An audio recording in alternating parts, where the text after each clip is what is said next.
Времето продължава да расте. Всички млади се хващат да играят. Само децата и възрастните стоят отстрани, гледат и се радват. За зла участ, некорсима главорези от бандата на Мехмед Делия, начало с неговия брат Мустафа, случайно се навъртат наоколо и чуват веселбата.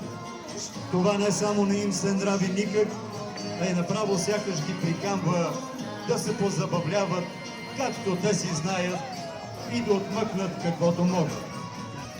Тайно се промъкват между къщите и наблюдават нищо неподозиращото население.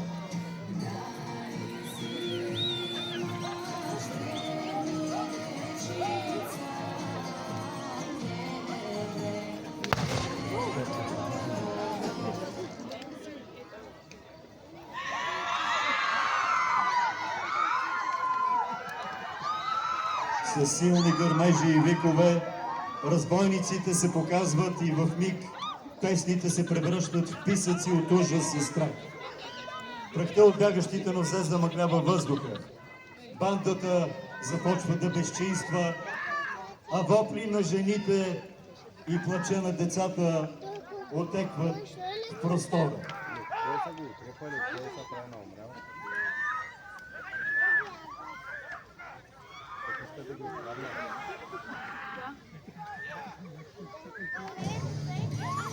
Чакай.